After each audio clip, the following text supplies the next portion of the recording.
ঢাকার ২ সিটিতে বসছে ১৭টি কোরবানির পশুর হাট। উত্তর সিটিতে স্থায়ী সহ ৭টি এবং দক্ষিণ সিটিতে স্থায়ী সহ ১০টি হাটের সব প্রস্তুতি শেষ হয়েছে।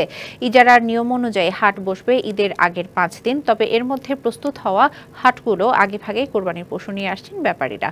না কিনলেও অনেক ক্রেতা ঘুরতে এসে দাম যাচাই করছেন। ঈদুল আজহায় ঢাকার ২ সিটি কর্পোরেশনে বসছে ১৭টি কুরবানি পশুর হাট। ইতিমধ্যে প্রস্তুতি সম্পন্ন হয়েছে হাটগুলোর।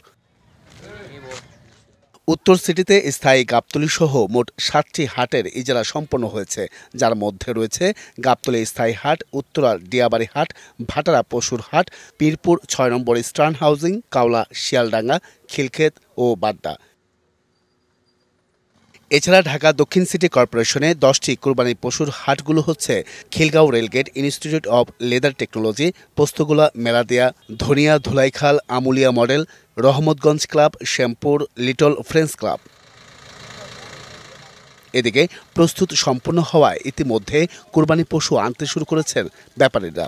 ক্রেতারা আসতেছে, দাম জিজ্ঞাসা করতেছে যে কেমন দাম, শুধু দাম শুনতেছে, আমি দাম বলতেছি, চলে যাচ্ছে।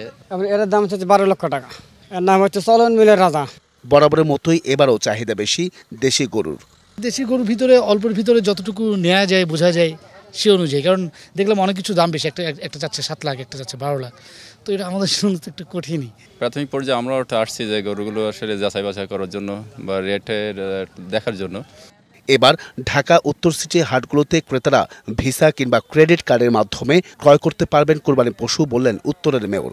গরু কিনতে পারবে ক্রেডিট কার্ডের মাধ্যমে, এবং যিনি গরুর বিক্রেতা, যারা খামারি যারা আছে, গ্রাম থেকে আসবে, বিভিন্ন ডিস্ট্রিক্ট থেকে আসবে, ওনারা ঢাকায় গরু বিক্রি করবে, সাথে সাথে বুথের মাধ্যমে টাকা একদিক দিয়ে নিবে ক্রেতার থেকে, আর বিক্রেতা তার অ্যাকাউন্টে সাথে সাথে টাকাটা চলে যাবে।